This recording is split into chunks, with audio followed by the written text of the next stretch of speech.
Bismillahirrahmanirrahim. Assalamualaikum warahmatullahi wabarakatuh. Alhamdulillahirabbil alamin.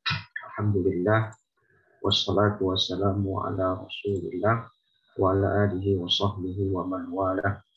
Allahumma anfa'na bima 'allamtana wa 'allimna bima yanfa'una wa zidna ilman ya rabbal alamin. Allahumma rzuqna ilman wa zidna fahman innaka ala kulli syai'in qadir. Subhanaka la ilma lana illa ma 'allamtana innaka antal alimul hakim.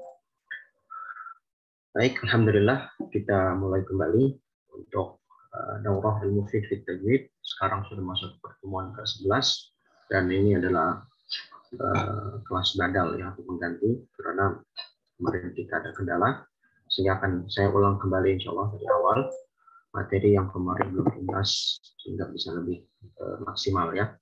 Baik, saya akan bacakan dulu. Sekarang kita masuk ke ahkamun nunis sakinati wat tanwin. Baik. Qala bismillahirrahmanirrahim. Alhamdulillah wassalatu wassalamu ala Rasulillah. Allahumma ighfir lana wa liwalidina wa li syuyukhina wa li jami'il muslimina amin. Qala al-Imam Syihabuddin At-Tayyibi rahimahullahu ta'ala wa nafa'ana Allahu bihi wa bi'ulumihi wa bi'ulumikum fid dharain. Ahkamun nunis sakinati wat tanwin. Arba'atun ahkamuhum lin nuni sakinatan rasman walid tanwini al-idghamu fi ahrufi yarmuluna la mithla bunyanin wala yanmuna wa tarakul gunnata ma'lamin wara wa man yubaqi ma'huma mashtahara lakinna ma' ahrufin yanmu nubqi.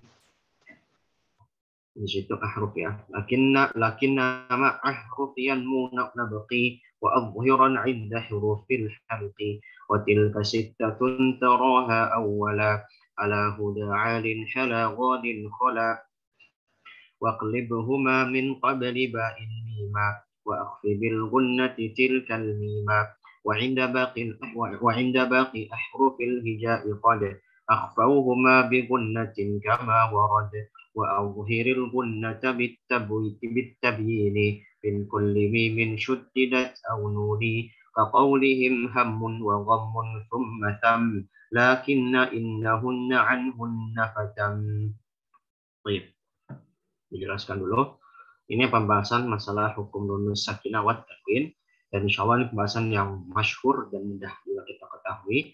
Setelah kita kemarin bahas terperinci masalah makharijul huruf, masalah sifat ya, lalu juga tentang masalah itmamul harokat ya, sebagai pelengkap bahasan yang tidak terdapat di dalam matan jazariyah, maka di sini disampaikan kembali pembahasan yang mencakup hukum tajwid yang tahsiliyat. Jadi hukum tajwid itu ada dua. Ada hukum tajwid yang sifatnya adalah membahas tentang sifat aridah ya, ada sifat lazimah. Nah, sifat lazimah itu adalah sifat-sifat yang memang tetap pada huruf-huruf ya. Jadi misalnya huruf ain punya sifat lainiyah, punya sifat istifal dan seterusnya. Qaf punya sifat isti'la, punya sifat qalqalah dan segala macam. Itu adalah sifat lazimah, sifat yang memang tetap pada hukum huruf tersebut ya. Sekaligus membahas tentang huruf-hurufnya, itu makharijul huruf. Nah, ada hukum tajwid yang kedua yang sifatnya tahsiniyat dan juga aridah. Tahsiniyat artinya memperpindah. Jadi tujuan hukum ini adalah untuk memperindah bacaan ya, dan dia terjadi karena ada hubungan satu huruf dengan huruf yang lainnya. Sementara kalau kita bahas makharijul huruf dan sifat, itu adalah hubungan antara satu huruf saja.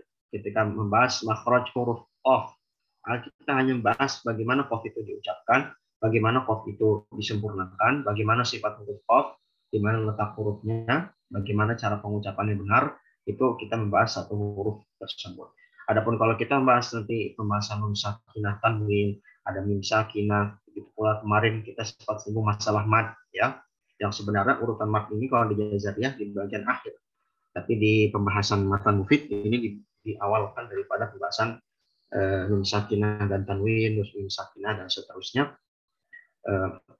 Yang ini berhubungan antara satu huruf dengan huruf yang lain, sehingga menimbulkan hukum baru. Dan hukum yang terjadi adalah hukum tahsiniyah, tajwid tahsiniyah. Dan secara umum hukum ini kalau tidak dilakukan maka dia tidak mengakibatkan perubahan makna secara umum ya. Tetapi ingat ya, sebagaimana perkataan Imam Ibnu Jazari, wal akhdhu bit tajwidi hatmun lazimu man lam yujawwidil qur'ana.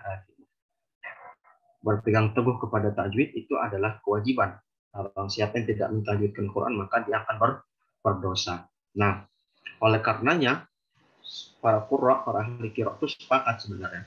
Mau itu hukum tajwid tahsiniyat ataupun hukum tajwid yang sifatnya lazimah, yaitu tentang makharijul huruf dan sifat dan hal-hal yang semisalnya, maka tetap wajib diterapkan. Begitu ya.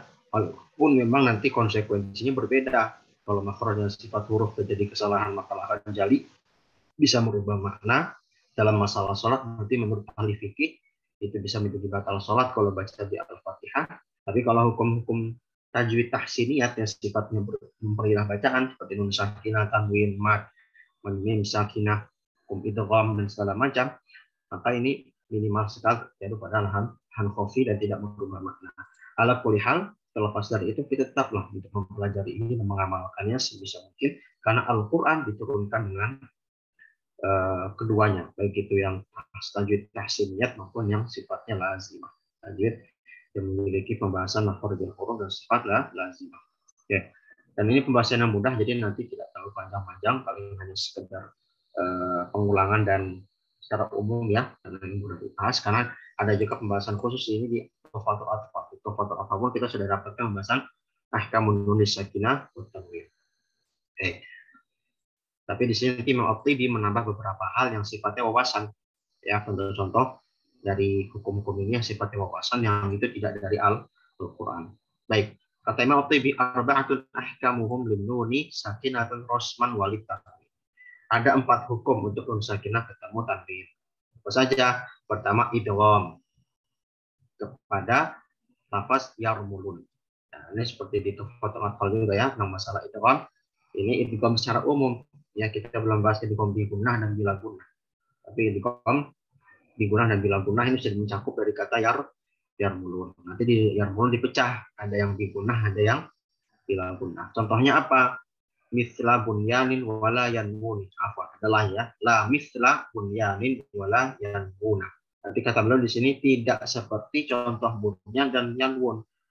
Jadi nanti syarat idgham itu nanti apa? Ya, untuk idgham digunnah dan bila gunnah syaratnya nun sakinah tanwin ya bertemu dengan huruf yarmulun ini di lain kalimat. Nah, ya, sementara kalau bunyan, yanwun nanti ada juga, kalau yanwun tidak ada dalam Al-Qur'an ya. Adanya di Al-Qur'an ada 4 tempat. Ada bunyan, tinwan, dunya, sinwan. Ya. Jadi 4 tempat itu nanti walaupun dia terlihat hukumnya itu bisa diidgham bi gunnah, ada sebab yang bisa menjadikan diidgham bi gunnah karena nun sakinah ketemu ya. Tapi ada penghalang, itu apa? Karena dia di dalam satu kata. Bunyan, dunya, sinwan, tinwan. Itu nun sakinah ketemu ya di dalam satu kata. Sehingga tidak bisa jadi hukum idgham. Gitu ya. Nanti istilahnya ada, ini dia apa dong hukumnya berarti kalau kita ingin tahu namanya. Nama hukumnya adalah izhar mutlak. Hukumnya adalah izhar mutlak. Kenapa mutlak? Karena dia memang secara mutlak tidak bisa diidgham. Walaupun terlihat seperti hukum idgham bi gunnah, tapi dia sejatinya tidak bisa karena dia pertemuannya dia dalam satu kata. Dalam satu kata maka mutlak dia tidak bisa diidgham, tidak bisa diikhfa, yang hanya boleh adalah izhar saja. Tidak ada 2 wajah, tidak ada 2 cara baca, hanya satu cara baca itu dengan izhar. Nanti memang izhar mutlak. Nanti ada perincian tentang pembagian izhar. Selain izhar saya kita yang mengenal izhar halqi dan izhar syafawi. Berikutnya wa tarakul gunnata ma'la min wara wa man yubaqi ma'huma mashtahara. Nah, di sini beliau membahas dalam masalah apa? Idgham bila gunnah. Wa tarakul gunnah dan meninggalkan gunnah itu ma'la min wara. Itu ketika bertemu huruf lam dan huruf ra. Ya, jadi ketika nun sakinah atau tanwin ketemu lam atau ra, maka di situ harus dibaca idgham bila gunnah. Wa man yubaqi ma'huma mashtahara. Tapi ada juga sebagian kalangan itu yang membaca dengan digunnah.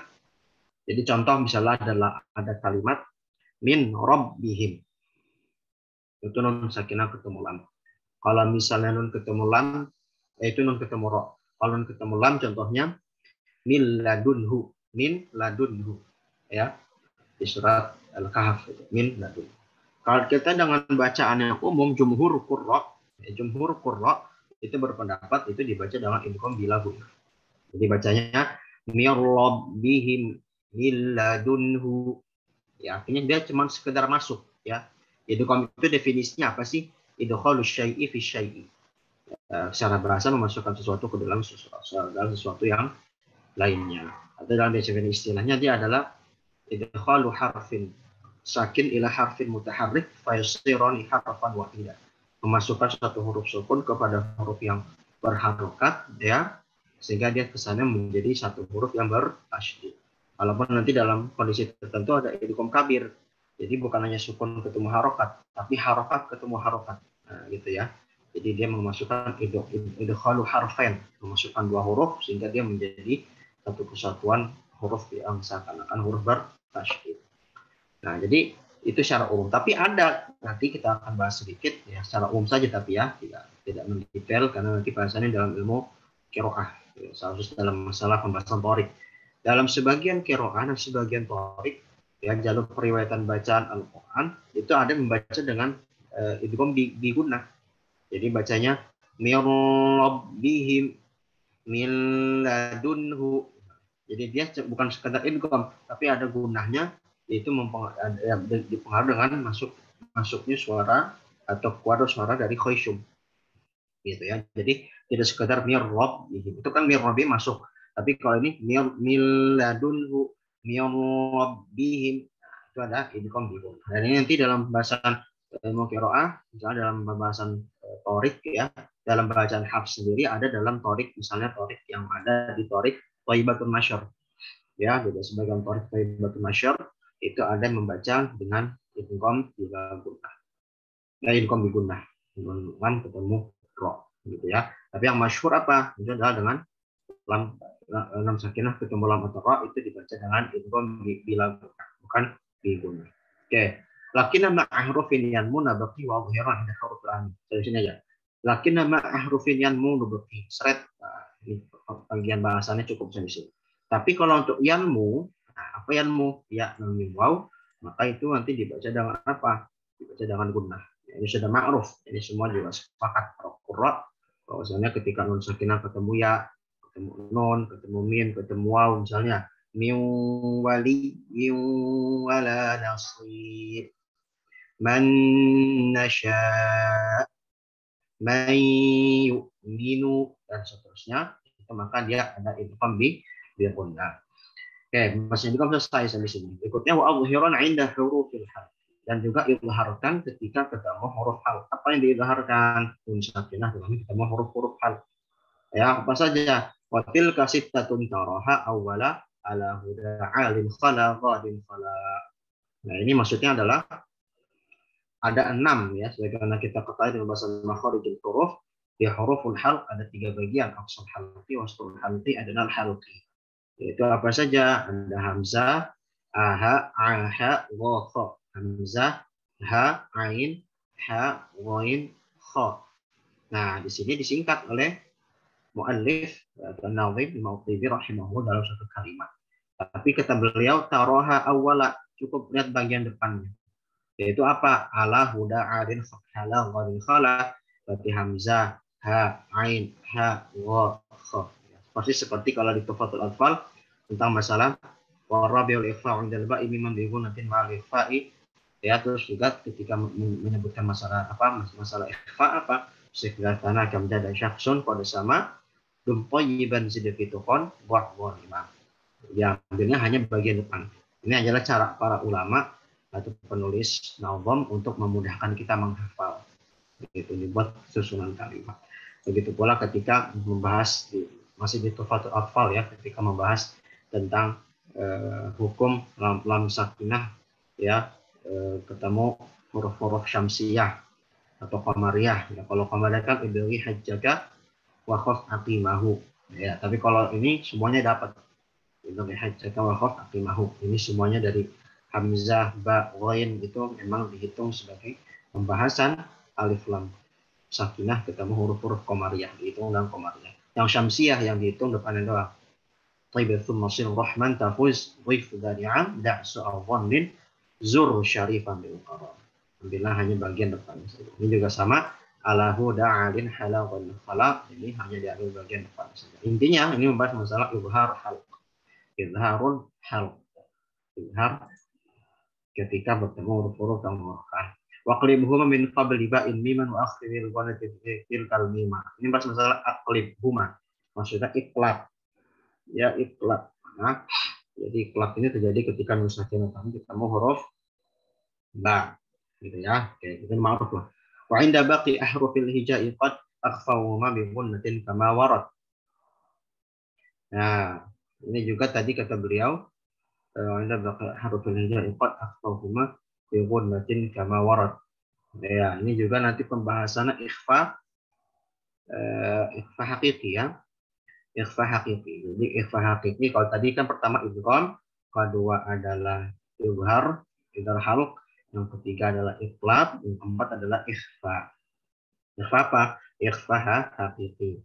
Ya, ikhfa hakiki itu nanti nun sakinah ketemu dengan 12 huruf ya, yang kita tahu mungkin di Tuhfatul Atfal ya, sifat tanah dan seterusnya itu.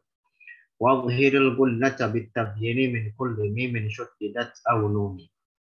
Ya, jadi ini kata beliau kalau jelaskan dengan benar gunnahnya ya. Jadi ikhfa itu samar-samar sekaligus ada gunnah. Ya, begitu pula ketika misalnya nun sakinah tanwin ketemu mim dan nun yang bertasydid. Ya, maka dia juga harus dijelaskan gunnah. Contohnya an plus ma.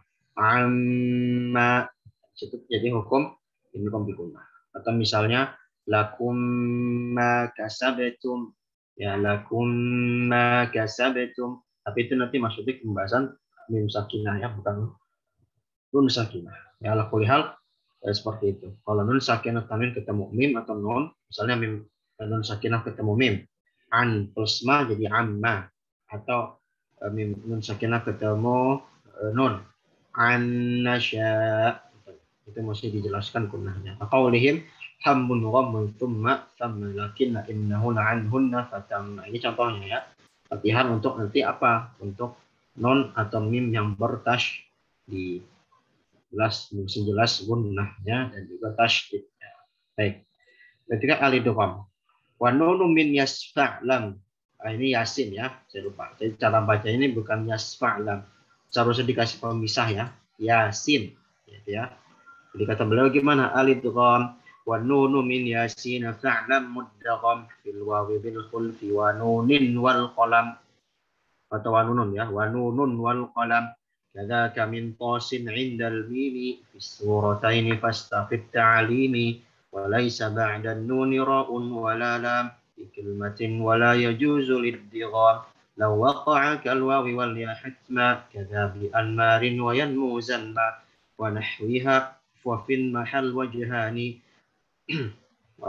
ونحوها وفي المحل وجهان حق كذاك فيها المارش وفي المحق ويجب الإدغام في آمنا مني وعني قل ولا يحزننا.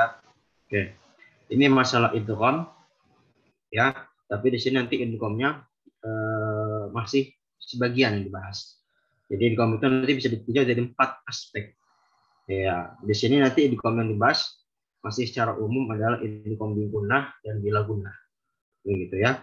Nanti ada lagi idgham mutajanisain, mutaqaribain, mutamathilain, ada lagi idgham kabir, ada idgham shaghir, ya, ada juga idgham kamil, idgham naqis. Nah, ini nanti ada 4 pembagian aspek idgham.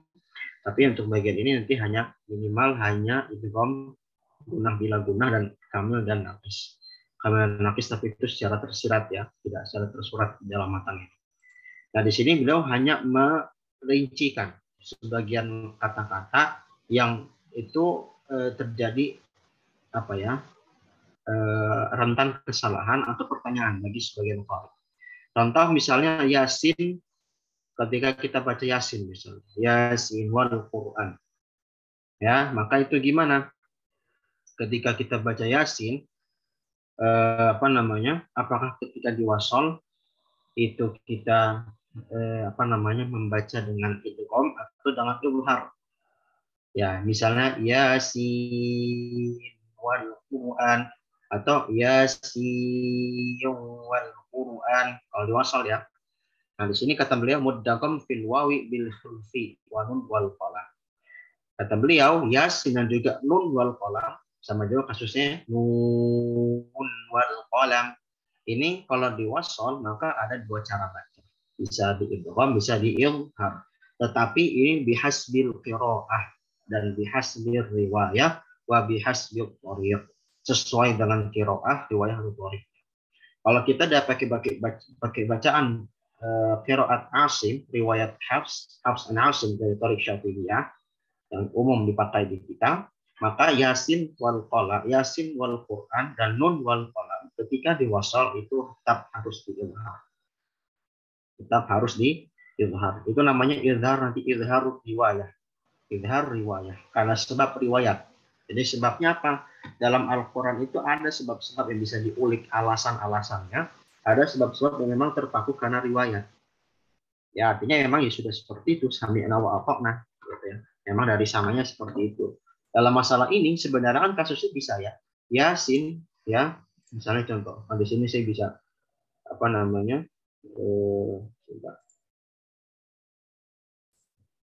Kalau nggak salah itu bisa pakai spidol gimana caranya?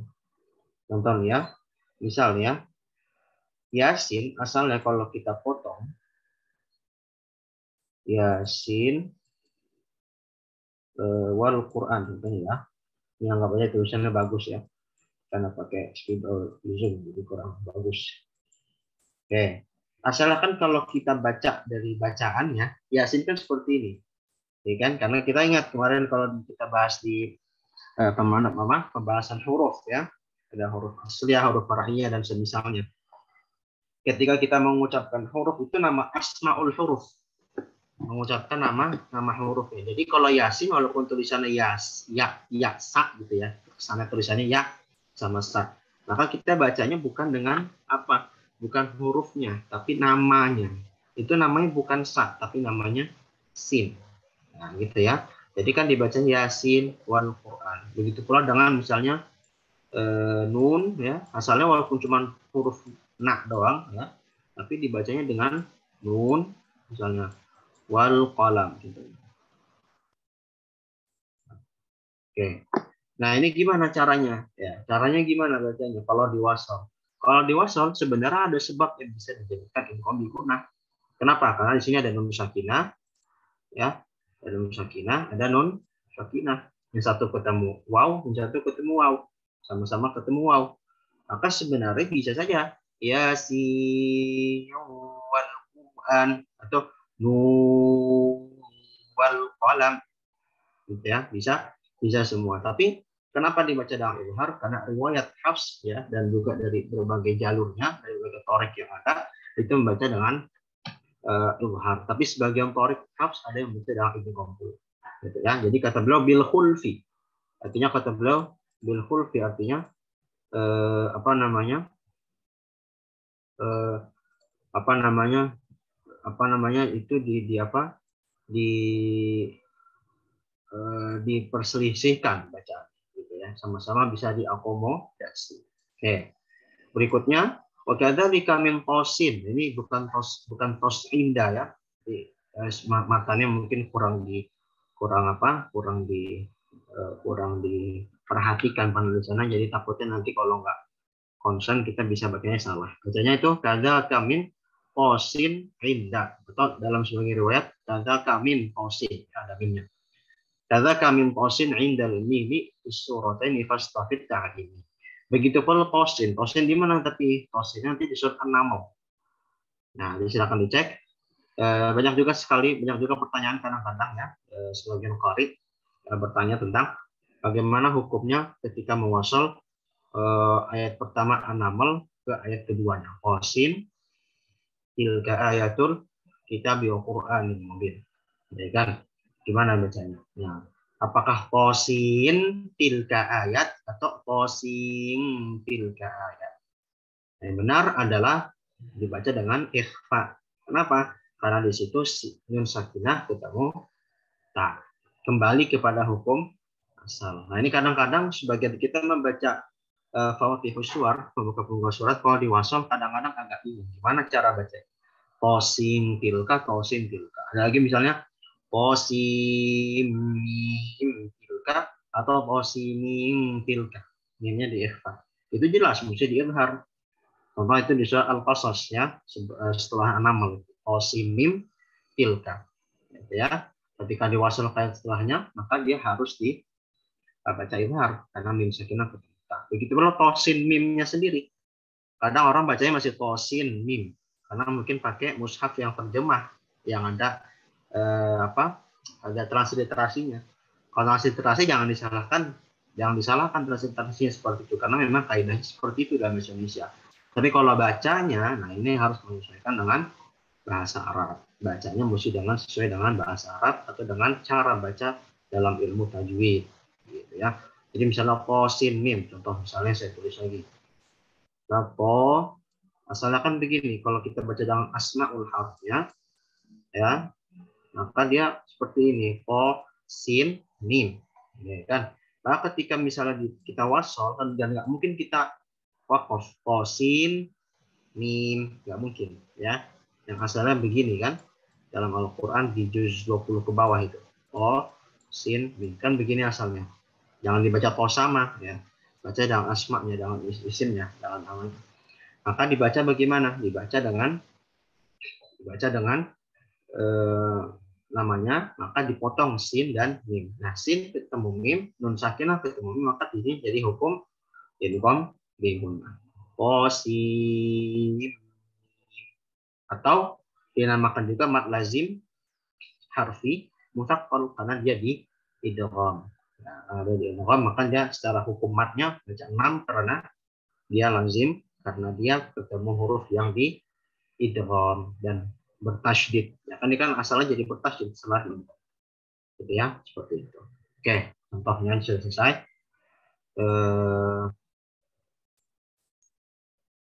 Oke, berikutnya kata An-Nazim walaysa ba'an karena kami tosin min tosin inda indal mimi fi surataini fastafitani saya walaysa ba'da nuni ra'un wala lam bi kalimatin wala yajuzu al-ittiqam. Ini tadi mengulang pembahasan nun sakinah tetapi ketemu ro atau lam ya. Di situ secara umum kata beliau la yajuzul idgham kecuali pada sebagian qiraah, sebagian riwayat, sebagian tariq ada yang membaca dengan idgham bigunnah ya. Ada lam dan ro. Nun sakinah atau kami ketemu lam atau ro. Afwan tadi maksudnya nggak boleh digunakan. Nggak boleh di. Oke. La waqa'a kal wawi wal yahad ma kadzaka kadza bi anmarin wa yanmu zanma. Oke. Di sini ada lafaz anmar dan muzanma. Di sini tadi sudah sempat disinggung juga di atas ya. Nun sakinah kalau ketemu mim, waw, ya ataupun semisalnya dalam satu kata maka tidak terjadi hukum idgham. Ini hukumnya izhar, namanya izhar mutlak. Dan ini ya enggak ada dalam Al-Qur'an ya. Anma dan muzanmanya hanya ismul min asma'il Arab, ada nama-nama Arab saja. Oke, berikutnya wa nahwiha wa fil mahal wajhan haq kadzaka fihan marishin wa fil mahaq. Oke, berikutnya ada contoh tambahan. Yang tadi saya bilang Imam At-Tabari menambah wawasan aja buat kita. Ada di dalam bahasa Arab itu, tentunya bukan dalam Al-Qur'an ya, tidak ada dalam Al-Qur'an, hanya sebagai contoh, ada kata namanya in maha. In maha. In maha di sini bisa dibaca dua wal wajahan, bisa dibaca idgham, bisa dibaca izhar. Kalau izhar kan baca in maha. Kenapa dibaca izhar? Karena kan dia nun sakinah ketemu mim dalam satu kata. Sementara kalau dalam bacaan lain atau dalam bahasa Arab dari ungkapan kabilah lain misalnya, maka ada yang mengidghamkan dia, jadinya ammaha. Nah, begitu pula misalnya han marish. Ini juga asalnya dibaca izhar, tapi juga boleh dibaca idgham han marish. Begitu pula in mahaq. Asalnya dibaca izhar, tapi bisa juga dibaca idgham immahaq. Ini 3 huruf pengecualian, 3 kata pengecuali dalam bahasa Arab yang kalau dia terjadi pertemuan nun sakinah, ketemu huruf-huruf idgham ya dalam satu kata, maka dia boleh 2 cara. Adapun lain ya, apalagi dalam Al-Qur'an, dunya, qinwan, sinwan, bunyan itu tidak boleh di idgham. Oke. Wa yajibul idghamu fi amanna minni wa anni kul wala yahzanna. Ini idgham apa nanti? Jadi ini ada idgham di gunnah pula ya, seperti amanna minni anni dan seterusnya. Oke. Nanti kita akan bahas juga tentang tingkatan gunnah ya, maratibul gunnah. Agar kita bisa membedakan bagaimana kadar masing-masing dengung atau gunnah yang kita praktekkan dalam hukum-hukum tajwid. Berikutnya hukmul mim sakinah. Intas kunil mimu wujuban udghimat fi mithliha wa inda bain ukhfiyat. Ya, di sini maksudnya adalah pembahasan masalah ikhfa syafawi ya. Mim sakinah ketemu ba. Mafhum lah ya. Bi gunnatin dengan gunnah. Wa inda baqil ahrufi qad udhirat hatman 'ala al-qawli wahid. Kata beliau, selain mim sakinah selain ketemu ba dan selain ketemu mim, maka dia dibaca idgham. Kalau mim sakinah ketemu ba, kita sudah tahu secara umum hukum ikhfa syafawi. Mim sakinah ketemu mim, nanti hukumnya ada hukum lagi, idgham yang tadi belum tuntas, itu nanti idgham mithlain. Tapi nanti di At-Tibi ini idgham mithlain dibuat bab khusus lagi. Ya, jadi makanya saya tidak bahas juga secara rinci karena nanti ada pembahasan lagi di bab khusus tentang mithlain, muqaribain, mutajanisain, yang itu juga pembahasan idghamnya lintas qiraat ya, untuk penambahan wawasan bagi kita. Oke. Jadi intinya mim sakinah ketemu selain ba atau mim dibaca idgham. Idgham apa? Idgham syafawi. Pokoknya ingat ya, kadang-kadang mungkin kita insya Allah sih kalau antum di sini sudah pembelajar tajwid sudah tingkat lanjut ya, bukan yang tingkat pemula ya. Kalau tufa masih itu masih pemula, jazariyah itu masih pemula menengah lah jazariyah. Tapi kalau At-Tibi atau asal sabir syaf ini udah tingkat lanjutan ya, wali tajwid, jadi sehingga tidak tertukar-tukar ya antara ikhfa hakiki, ikhfa syafawi ya, terus izhar halqi, izhar syafawi. Kalau syafawi itu kan secara bahasa adalah 2 bibir. Jadi memang pembahasan mim sakinah itu karena mim itu makhraj dari bibir, syafatan, maka memang istilah pelengkapnya jangan syafawi. Sementara kalau mim sakinah tanwin pakai halqi, pakai hakiki karena dia memang tidak di 2 bibir, tidak di syafatan gitu ya. Wal yahdharit tali min al-ikhfa ila haladal wa indal fa. Ini mirip juga seperti di tufatul atfal. Jadi di awal ya kalau di tufatul apa kan wahdhar lada wawin wa fa'an takhtafi bi qurbiha wal ittihad fa'il. Ingat sekali nanti mim sakinah ketemu fa atau ketemu waw itu jangan sampai ikhfa. Gitu ya. Atau menjadi idgham.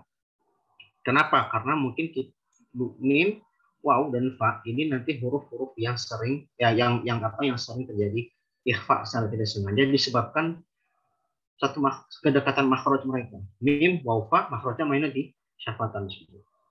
Contoh nanti misalnya alaihim waladhdallin atau alaihim fala. Nah, itu kita mesti jelaskan mim sakinahnya jangan idgham. Jelaskan idgham. Jangan sampai alaihim wala alaihim wala alaihim wala atau alaihim fala itu namanya mengikhfakan, mensamarkan bunyi mim antara ada atau enggak ada, padahal tidak ada ikhfa di situ. Nah, kenapa? Karena mungkin kita kurang memperhatikan penerapan kesempurnaan sifat dan makhraj huruf mim ya yang sakinah ketika bertemu fa atau waw. Ingat mim waw fa diperingatkan secara khusus dalam bait ini karena memang sering terjadi pengikhfaan mim sakinah bertemu fa atau waw disebabkan kedekatan makhraj mereka.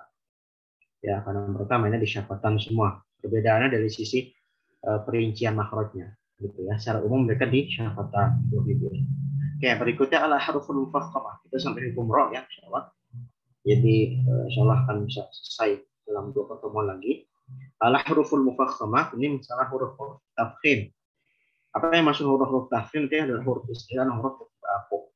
Kata beliau, wa fakhiman ahruf al-isti'la'i wa tilka sab'atun bila khafa'i yajma'uha fi khussa dhawtin wa amtana' bi dhuhuril isti'la'i ma' kasrin qah. Ini istilahnya huruf-huruf tafkhim itu ada fi khussa dhawtin ya, atau dalam jazariyah Ya, khussa dhawtin qir wa sab'u ulwin khussa dhawtin qir hasar wa sadu dhadun ta'un dha'un mutbaqah. Jadi kalau di Jazairiyah itu tafkhim itu adalah istilah dan itbaq. Begitu pula di sini sama ya. Wa mudda'ihi nafiqun bil khalqi in kasri bil fathati wa huwa mukhti.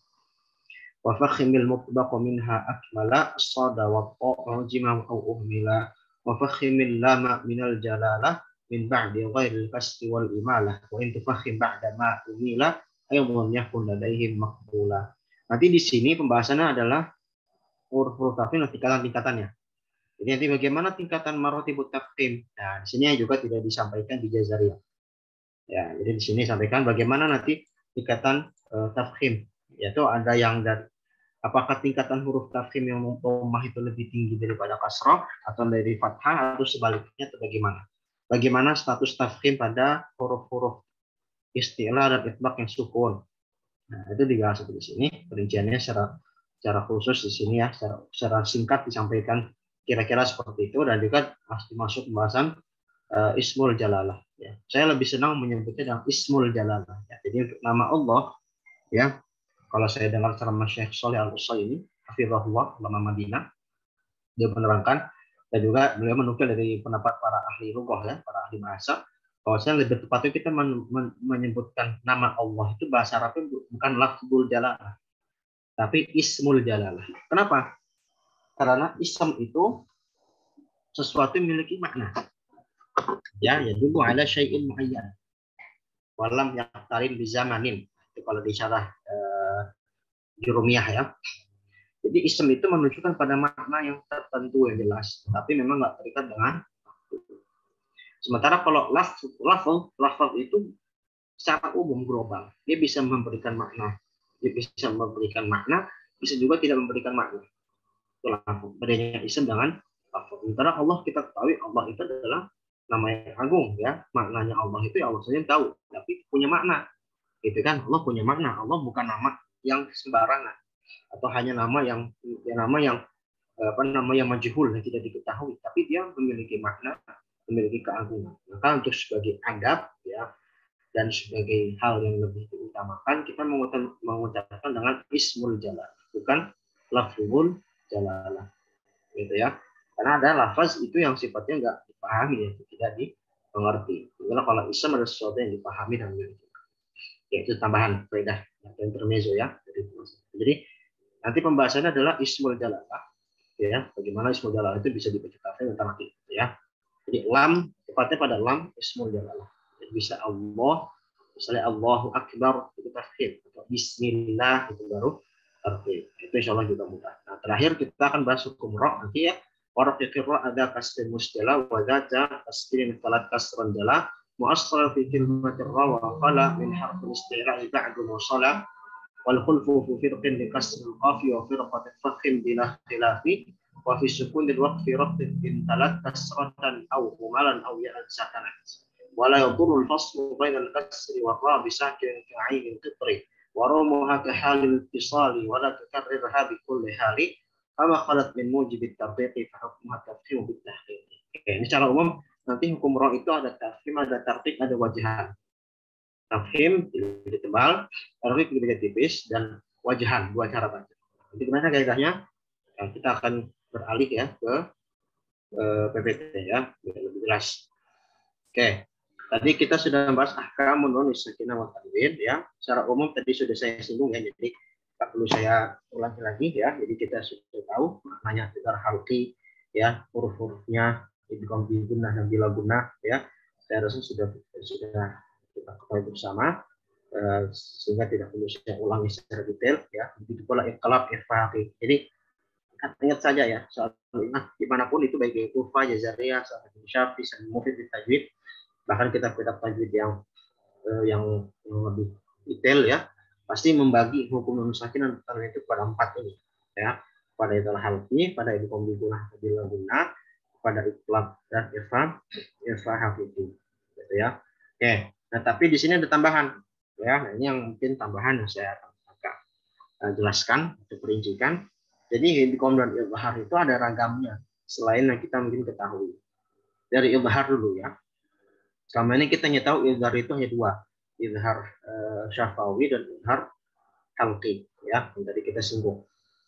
Nah, sekarang ada juga 3 izhar tambahan yang sebenarnya juga bisa dimasukin ke hukum izhar, ya, dimasukin hukum izhar, tapi memang pembahasannya, ya, dia adalah pembahasan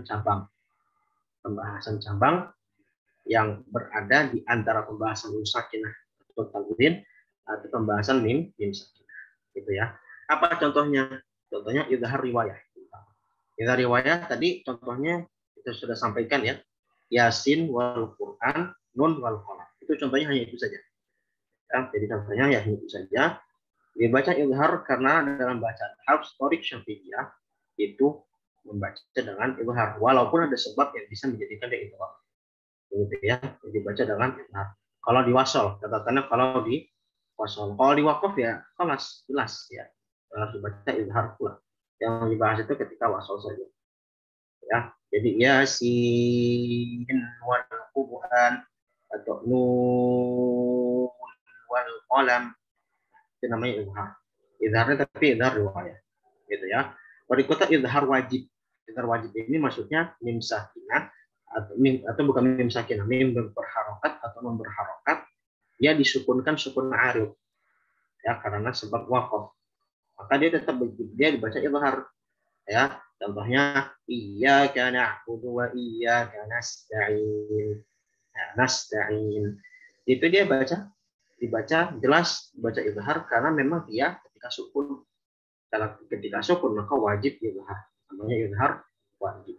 Ada juga izhar mutlak. Yang tadi saya singgung, ke dalam Al-Qur'an itu hanya ada 4, ya. Bunyan, rinwan, sinwan, dan dunia. Gitu ya, dia mutlak karena dia tidak bisa dibaca dengan cara lain. Ya, tidak bisa, walaupun ada sebab yang bisa menjadikan dia dibaca idgham pada satu sisi, yaitu pertemuan nun sakinah dengan huruf-huruf idgham. Tapi di dalam sisi dia tidak bisa terjadi hukum idgham. Karena apa? Karena dia terjadi dalam satu kata, gitu ya. Nah, berikutnya idgham. Nah, idgham itu nanti ada, kalau kita bahas idgham itu kita bisa pecah jadi 4 bagian. Pertama dari sisi kadar dengung. Kita bisa bagi gunah bila gunah, ma'ruf. Sudah kita kenal. Berikutnya nanti ada idgham yang dari kesempurnaan dengung. Ya, apa itu? Kamil dan naqis. Apa idgham kamil, apa idgham naqis? Nah, tadi disinggung, ya. Jadi kalau kamil itu idgham yang terjadi, ya, ketika peleburan satu huruf ke huruf lainnya menghilangkan sifat dan makhrajnya secara sempurna. Ya, terjadi pada apa? Terjadi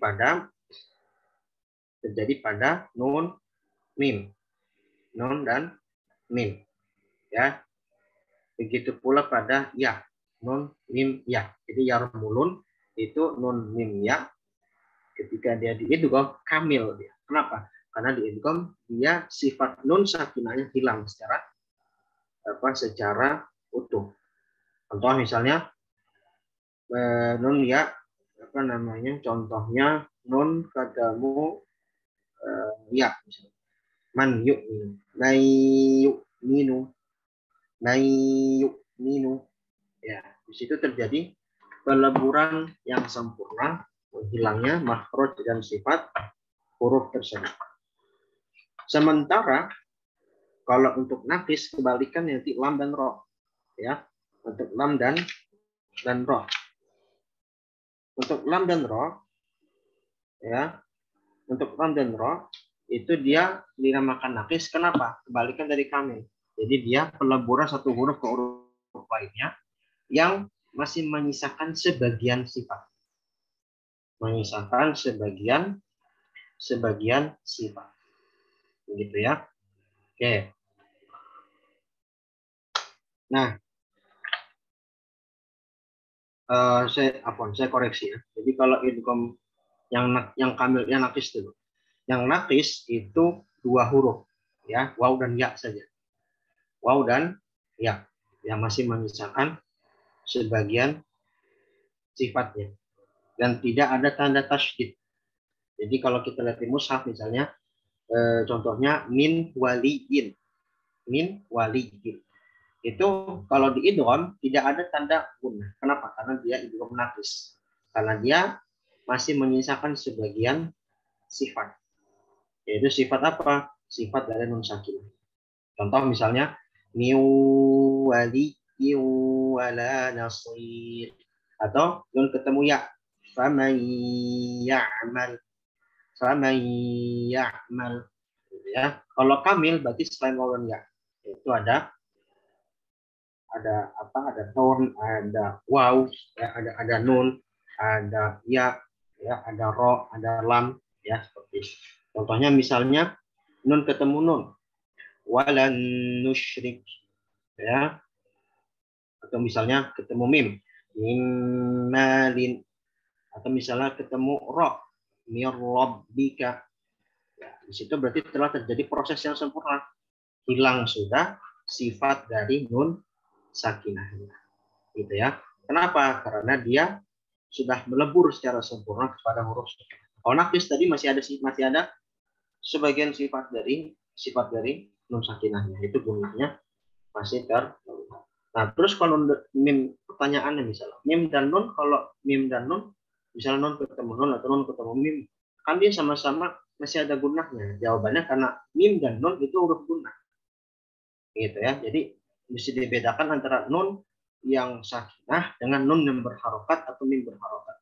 Mereka sama-sama gunah, tapi karena melebur kepada huruf setelahnya, maka hilanglah sifat huruf nun sakinah dan beralih kepada nun atau mim yang berharokat yang datang setelah.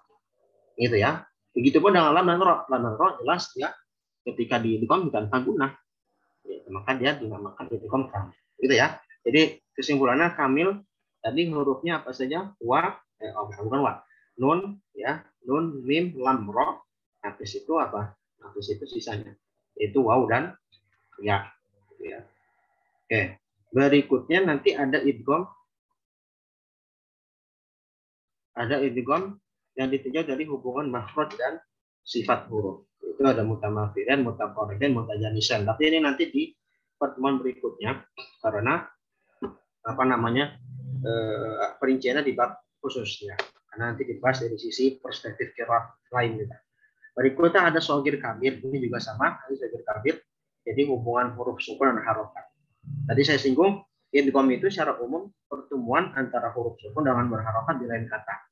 Tapi ada juga idgham terjadi antara huruf berharokat. Nah, kalau antara sukun ketemu harokat itu shogir, kecil. Karena biqillati amali, karena proses idghamnya lebih mudah. Sementara kalau kabir sesama berharokat di idgham itu namanya adalah karena bikathrati amali, karena besarnya proses idgham dar. Nah, itu shogir kabir begitu. Nanti untuk yang bagian dua terakhir ini di bab khusus ya. Berikutnya, oke, kita lanjut lagi ya saya teman-teman. Mim sakinah ya, tadi sudah maklum lah ya. Ada syafawi, ada idgham mithlain shogir ya. Jadi tadi mithlainnya ada mithlain shogir khusus mim atau mim saja. Tapi kalau ba ketemu ba, tak ketemu ta itu nggak bisa dinamakan idgham bibi, idgham titi gitu kan. Ini hanya bisa idgham mimi atau mithlain shogir. Nah, ada izhar syafawi. Nah, ini tingkatan gunah ya. Mungkin bisa dihafal atau diingat ya. Jadi kalau tadi kita bahas masalah gunah, sebenarnya gunah itu ada 4 tingkatan. Dengan berapa perincian? Pertama, akmal matakum, paling sempurna. Itu ketika nun dan mim bertasydid. Anna mimma, dari sisi gunahnya terlihat jelas ya, dan juga ada 2 harokat. Jadi maksudnya paling sempurna bukan berarti lebih dari 2. Ingat ya, gunah itu tetap 2 kadarnya. Dan semua tingkatan ini nanti sampai kamilah ya, sampai kamilah itu nanti tingkatannya 2 ya, nggak bisa lebih. Tapi kenapa dia makan paling sempurna atau sempurna ya, atau misalnya kurang apa, misalnya ada tingkatan seperti ini, karena dari sisi kejelasan gunanya mana yang lebih jelas. Ini menurut penelitian para ahli qiraat ya, seperti itu. Jadi yang paling tinggi tingkatannya, paling sempurna gunanya adalah ketika musyaddadah, nun bertasydid. Berikutnya kamilah, sempurna tapi nggak paling sempurna, itu ketika idgham dan ikhfa. Berikutnya mudharah, ketika idhar mim dan mim, nun dan mim bertasydid ya, ketika idhar. Contohnya misalnya man amana, nun sakinah, ketemu huruf-huruf yang izhar halqi, atau misalnya mim sakinah ketemu huruf-huruf selain ba atau mim, maka dia sejatinya ada guna. Misalnya man amana, atau lakum, misalnya alam taro kaifa fa'ala, alam taro mim dan nun sakinah tersebut sejatinya ada guna, tapi gunanya naqisah, kurang gitu ya, hanya satu. An, kita ngucapin nun saja, nun sakinah, itu ada gunanya ya, ada gunanya karena memang sifat gunah ini sudah melekat gitu ya, sudah melekat pada huruf mim dan nun, seperti itu. Berikutnya mutaharrikan, ini seperti kata perkataan Ibnu Jazari, wa gunnatun makhrajuhal khaisyum. Nah, di situ ada khilaf. Kalau menurut Ibnu Jazari, gunnah itu adalah makhraj. Sementara menurut anaknya Ahmad Ibnu Jazari, dia mengatakan gunnah itu sifat. Itu pendapat itu bisa diakomodasi, yang menunjukkan bahwasannya huruf hijaiyah yang mengandung gunnah itu hanya mim dan nun saja. Berikutnya mutaharrikah, yaitu mim dan nun yang berharokat. Kita ngucapin ma, na, misalnya mama atau nana, contoh ya, walaupun tidak dalam Al-Quran, itu sejatinya ada gunah, tapi ankos maka sangat-sangat kurang. Ya, mungkin bisa kalau dihitung setengah harokat, nggak sampai satu. Ma, na, itu ada gunahnya dia, gitu ya. Nah, ini tingkatan gunah yang kita mesti ketahui. Nah, berikut tadi al-ahruf al-mufakhamah ya. Nah, al-ahruf al-mufakhamah,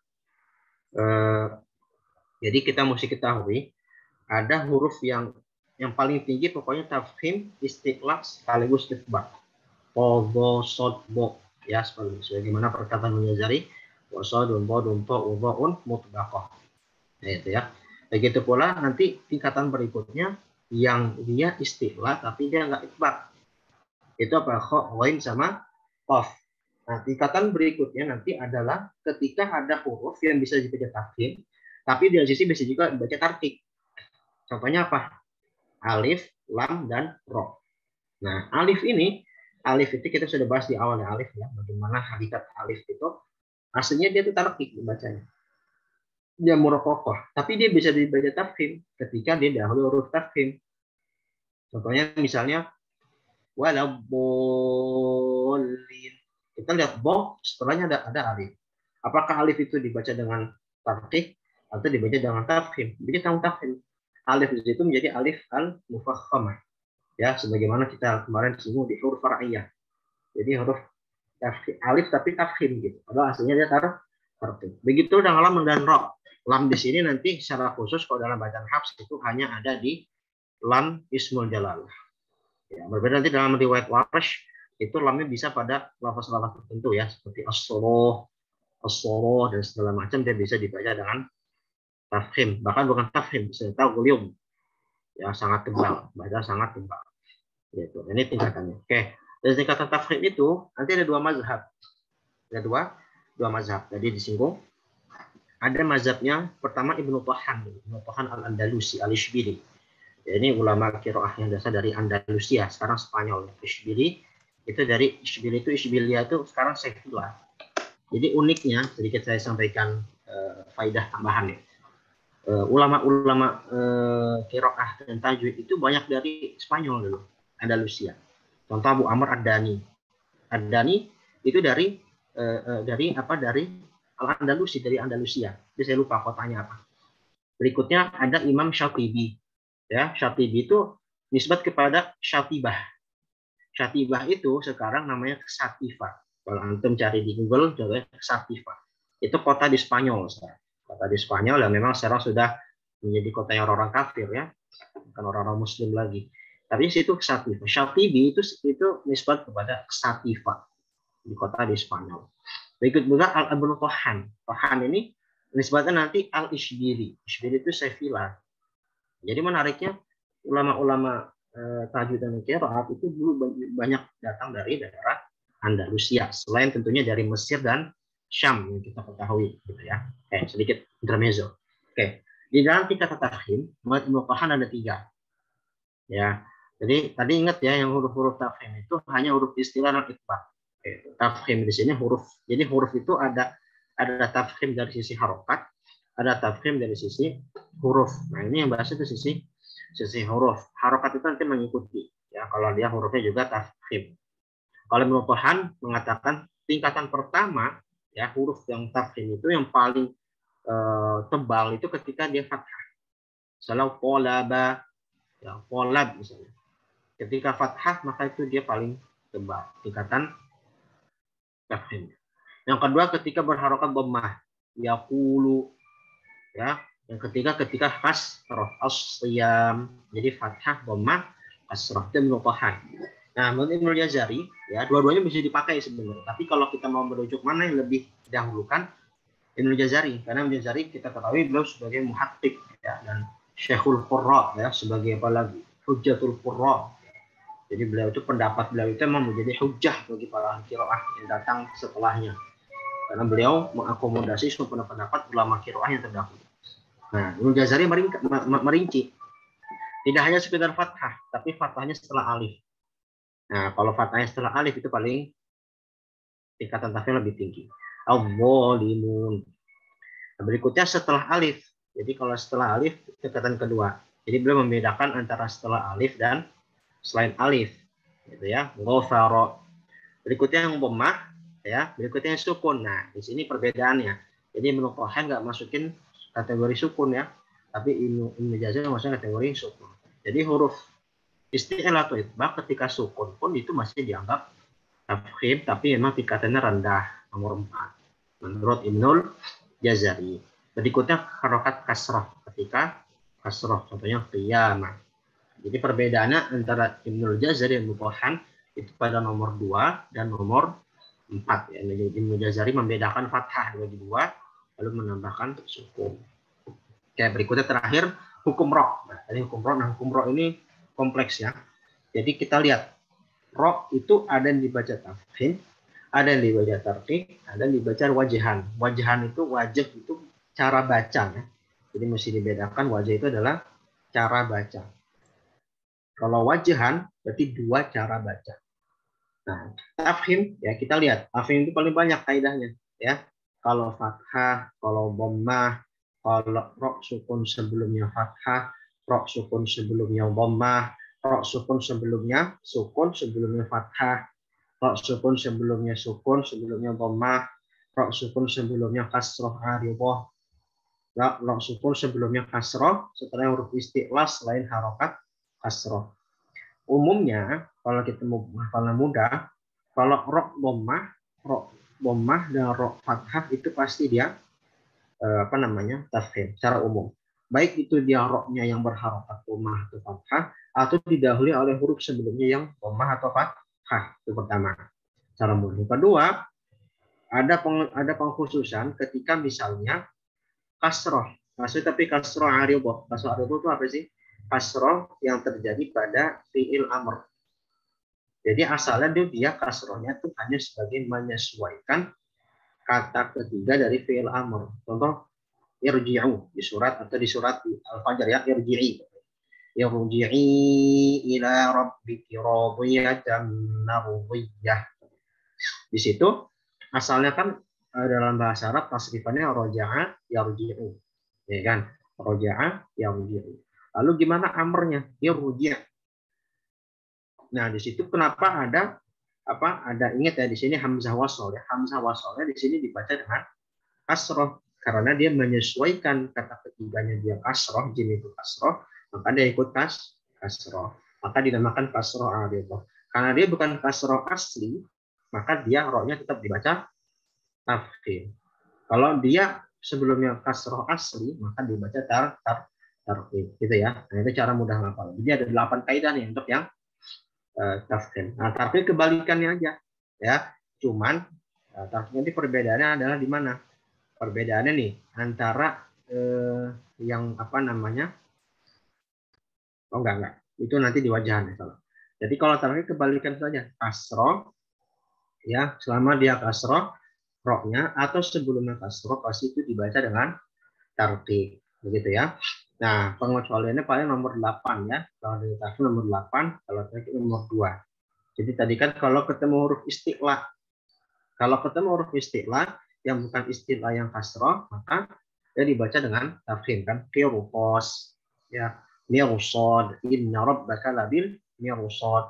Walaupun roknya sukun sebelumnya kasroh, tapi setelahnya ada huruf istilah atau huruf istilah dan ikhbat yang dia bukan berharokat kasroh, maka dia tetap dibaca tafkhim. Ya, kibarnya jadi patokannya bukan sebelumnya tapi sesudahnya. Kenapa? Karena huruf istilah itlaq itu mengalahkan segalanya. Ya, mengalahkan segalanya. Jadi walaupun dia datang setelah ro, walaupun dia roknya sukun dan sebelumnya kasroh, tetap roknya jadi ikut tafkhim. Gitu ya. Nah ini tarkik tadi yang Fir'aun. Kalau Fir'aun gimana? Berarti kebalikan dari nomor 8. Rok sukun sebelumnya kasroh, ya kan? Kasrohnya asliyah ya. Karena Fir'aun memang dari bahasa Arab Pak berharokat kasroh. Dan setelah roknya bukan huruf istilah. Nah, maka dibaca dengan tarkik. Nah, ada yang dibaca dengan wajahan. Wajahan ini adalah dia ini memang terlepas dari kaidah-kaidah tafkhim dan tarkik. Maka dia bisa dibaca dua cara. Misalnya Misr. Ya, untuk Misr, kenapa dia dibaca dengan bisa Misr dengan tarkik atau dibaca dengan Misr ketika dibaca tafkhim? Ini bahasanya ketika waqaf ya. Jadi semuanya ini ketika waqaf. Kenapa? Karena ro sebelumnya sukun, sebelumnya kasroh, tapi tengahnya huruf istilah. Sementara nggak ada kaidah itu di bagian tarkik. Maka dibaca dengan dua cara. Ya, bisa mengakomodasi dua cara. Al-qilqan juga sama. Bisa baca dengan al-qilqan atau al-qilqan. Itu ya, tafkhim atau tarkik. Begitu pula firqin di surat Asy-Syu'ara 64. Ya, fakana kullu firqin kattawdil 'azim. Ya, tapi ini untuk lafaz ini nanti dalam pembahasan torik ada perbedaan. Bisa baca tafkhim, bisa dalam tarkik. Kalau untuk syatibiyah bisa dua cara. Kalau waqaf. Tapi kalau wasol gimana? Fakana kullu firqin kattawdil 'azim. Tetap dibaca tafkhim ya. Begitu pula kalau ini misra, kalau di wasol tetap dibaca tafkhim. Al-qiyud tadi ketika di wasol dibaca tarkik. Kenapa? Karena roknya kasroh. Yasr di surat Al-Fajr. Ini bisa dua cara. Ya. Mana ayatnya walaili idza yasr. Ya. Kenapa bisa dibaca dua cara? Padahal dia kaidahnya sebenarnya sama dengan tarkik. Ya kan? Roh sebelumnya sukun, sebelumnya fathah. Kenapa? Karena dia aslinya ada ya yang dihapus. Yasri. Istilahnya ya nanti zawaid dihapus lalu menjadi kasroh di sini adalah kasroh aridoh atau kasroh yang menggantikan ya. Makanya kalau dibaca tarkik yasr karena kita menyesuaikan asalnya ada ya. Tapi kalau baca tarkik menyesuaikan karena dia ini asalnya sebelumnya sukun sebelum fathah yang sesuai dengan kaidah tafkhim. Ya, saya koreksi tadi sesuai dengan kaidah tafkhim. Yasr atau yasr. Yang terakhir nuzur di surat Al-Qamar. Sama nuzur dia asalnya nuzuri. Ya ada ya atil zawaid. Ya ada ya jadi nuzur ini ya atil yobofan ya. Artinya ya atil yobofan di sini nuzuri ya terus dihapus ya-nya dari si ilmu rosen. Jadilah kasroh di sini menggantikan ya. Nah kalau dibaca tafkhim menyesuaikan dengan kaidah tafkhim. Karena sebelumnya dhammah, maka dibaca tafkhim nuzur. Kalau dibaca tarkik maka dia menyesuaikan hukum asal nuzur. Ya, oke. Baik. Sampai sini agak lebih dikit tadi ya pembahasan ini. Silakan mungkin kalau ada yang mau ditanyakan, kalau enggak ya kita cukupkan. Sudah lebih juga. Silakan.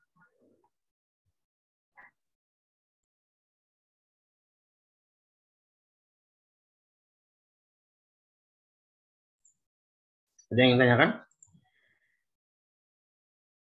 Mungkin terakhir tadi saya lupa untuk pembahasan hukum ro ya. Jadi untuk hukum ro apa namanya? Yang paling penting selain kaidahnya adalah ininya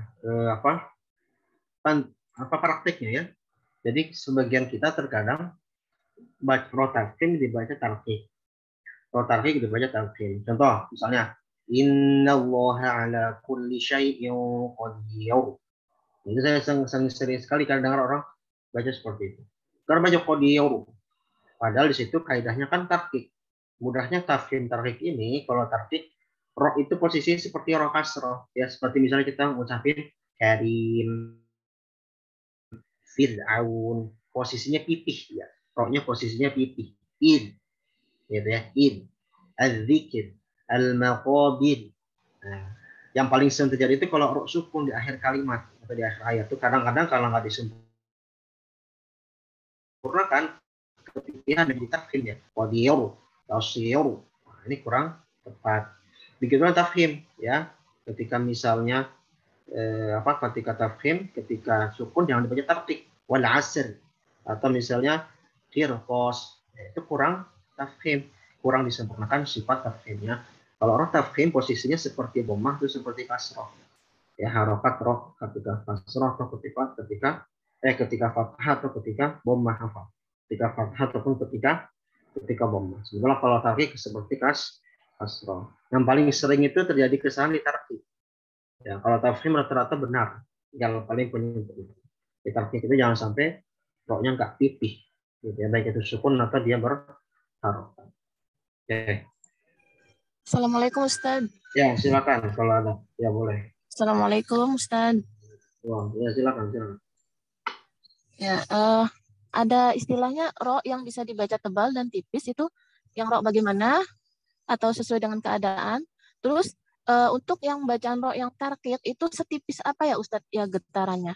Tadi Atau yang dua cara sudah saya jelaskan. Tadi memperhatikan nggak tadi? Tadi sudah saya jelaskan tadi yang dua cara. iya berarti yang sesuai dengan keadaan ya? Bukan, coba nih wajahan tadi. Ini terjadi karena apa? Karena dia tidak diakomodasi oleh kaidah-kaidah yang ada di tarkib. Contoh ya, saya ulangi. Misalnya Misr. Coba lihat, coba ya, Bu Desi coba diperhatikan. Ini kira-kira kalau kita sesuaikan dengan kaidah tarkib ada nggak? Misalnya lafaz Misr, contoh. Kira-kira kalau disesuaikan dengan kaidah tafhim atau tarkib ada yang mengakomodasinya nggak? Maksudnya Ustadz Ada Misr nggak? ya? Bisa ada nggak yang kaidahnya dari, silakan dibahas aja. Dari tafhim Iya, sama tarkib ada nggak kaidah yang mengakomodasi bacaan ini, cara bacanya? kiri itu tipis ya? Gini, kan gini, kaidahnya ini sebenarnya mirip sama al-dzikr nomor 3. Apa? Ro sukun, ya, dia kan sukun nih. Kalau dia sukun ya, ketika dua kof sukun, sebelumnya sukun, ya kan? Perhatikan, roknya sukun, baik itu sukun asli atau sukun arif karena wakof. Sebelum ro itu apa? Sukun juga, ya kan? Sukun juga, tapi bukan huruf Oh, istiqla. kafnya sukun ya, zikir. Oh, Kafnya iya. sukun, ya kan? Tapi dia bukan huruf istiqla. Dan sebelumnya kasroh, sebelum kafnya kasroh. Maka ini kan kaidah tarkib gitu ya. Az-zikir. Sementara kalau Misr, dia sama kayak begini, cuma perbedaannya satu apa? Adanya huruf istiqla. Soal ini kan huruf istiqla. Ya, sehingga dia nggak ada masuk kaidah manapun, walaupun ada kemiripan. Sehingga diakomodasi dengan dua cara. Kalau wakof bisa Misr dengan tafhim. Kenapa? Karena sebelumnya huruf istiqla dibaca dengan tafhim. Ingat, jadi huruf istilah itlaq itu sangat mempengaruhi sekali ya. Mempengaruhi sekali suatu hukum huruf berikutnya atau sebelumnya. Sebaliknya, bisa juga ditarkik. Kenapa? Kembali kepada hukum asal, yaitu kaidah ini. Itu karena roknya sebelumnya sukun, sebelumnya kasroh. Jadi baca gimana? Mios. Kalau wakof, ingat ya, saya lagi. Contoh, ada lafaz misar itu di surat Yusuf ya. Coba dicari di bagian lembar akhir. Ketika perkataan Nabi Yusuf pada bapaknya Nabi Yakub itu, udkhulu misra insyaallah amin. Ya, Yusuf bagian akhir. Ya, udkhulu misra insyaallah amin. Kalau kita wakaf di Misr saja ini. Kalau wakaf gimana? Bisa udkhulu misr dengan tafkhim atau dengan udkhulu misr dengan tartib. Begitu ya Bu Desi, paham? Nah, Oh, tadi untuk tarkik gimana? Kaidahnya seperti kita memipihkan roh asro. Salah karim, jadi ya pipih, memipihkan posisi roh. Nah, jadi fil. Ketika sukun gimana sama fil, bukan fir, fil. Kalau fir itu posisi rohnya seperti fathah dan dhammah. Sama seperti misalnya qadir. Itu posisi rohnya seperti fathah atau dhammah. Posisikan secara menipihkan kedua rahang kita seperti mengucapkan kasroh.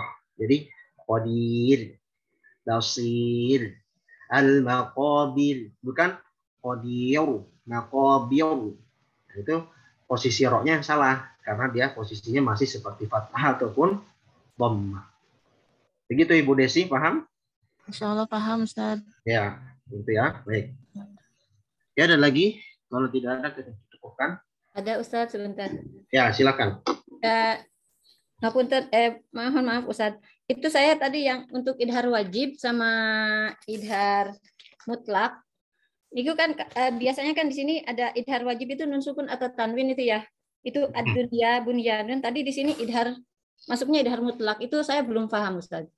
Jadi ke idhar wajib dengan idhar mutlak. Jadi di kaidah lain kadang saya temukan di tajwid itu idhar wajib itu ad-dunya. Niku Ustaz. Oke. Ya. Untuk idhar wajib, idhar mutlak itu memang ada perbedaan ya. Sebenarnya intinya mereka kategori sama-sama idhar, sama-sama idhar. Perbedaannya sebenarnya dari sisi cara pandang melihat, gitu ya. Memang ada yang mengatakan idhar wajib itu pada dunia, bunyan, sinwan, tinwan. Karena memang dia wajib ya, wajib dibaca idhar. Wajib dibaca idhar karena dia tidak terpisah dengan dua kata. Lalu mutlak kebalikannya tadi. Kalau mutlak berarti ketika nun atau mim ketika dia di akhir kalimat menjadi sukun arif begitu.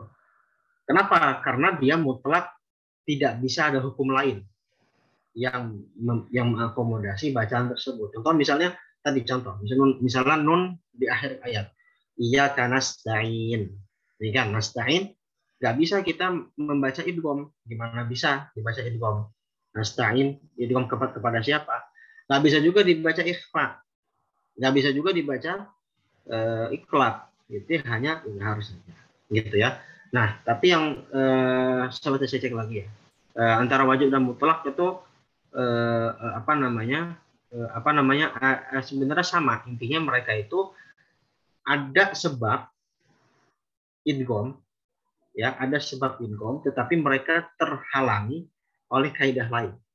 Contoh tadi misalnya dunya, bunyan, tinwan, sinwan, itu ada sebab idgham sebenarnya. Ya kan? Ada sebab idgham dia. Ada sebab idgham kepada ayat berikutnya. Kepada ada sebab idgham karena pertemuan nun sakinah tanwin, nun sakinah apa? Kan enggak ada ya. Nun sakinah ketemu huruf-huruf idgham. Tapi dihalangi kaidah apa? Kaidah bahwasanya dia tidak terjadi di lain kali. Sementara kalau mutlak, misalnya nasta'in, ya nasta'in misalnya, atau misalnya dibalik dari wajib tadi nasta'in mutlak yang dunia tinwan sinwan, dia bisa terjadi hukum lain kalau diwasal. Misalnya nasta'in ke ihdina, gimana jadi? Nasta'inuh dina, nasta'inuh dina. Di situ sebenarnya nggak ada hukum khusus. Dia nunnya tetap baca idhar saja, tidak ada embel-embel idhar lain. Karena apa? Karena dia hakikatnya nun mutaharrikah yang digabung kepada hamzah wasol kepada ayat berikutnya. Begitu ya. Jadi intinya untuk dunia, tinwan, sinwan, bunyan, ada yang mengatakan itu idhar wajib, ada yang mengatakan idhar mutlak. Tapi yang saya dapati, wallah alam ya, nanti kalau saya silap, saya koreksi. Saya mendapati itu idhar mutlak. Ya, itu mutlak karena tadi saya bilang tidak ada hukum yang dapat mengakomodasi bacaan tersebut selain hukum idhar. Walaupun ada sebab idgham. Begitu ya. Siapa tadi? Ibu Sri ya. Jadi kalau wajib itu hampir sama sih ya, wajib. Cuma dari sisi terminologi ilmu fikih juga ada perbedaan sih, wajib mutlak. Tapi intinya antara wajib sama mutlak ya, dia intinya sebagai penegasan bahwasanya huruf tersebut memang harus dibaca idhar, tetapi bukan sebab dari yang ada di nun sakinah atau tanwin atau mim sakinah yang dari kaidah asalnya. Jadi bukan dari idhar halqi atau dari idhar syafawi. Begitu, Bu Sri, gimana? Dipahami nggak? Insya Allah Ustaz. Ya, gitu ya. Begitu. Wallahu a'lam. Oke. Ada lagi? Oke, kalau tidak ada cukup ya. Oke, kalau tidak ada mungkin tolong dimatikan sebentar. Nah, kita tutup dulu dengan doa kafaroh ya. Doa kafaroh. Lalu tolong admin tolong matikan rekamannya.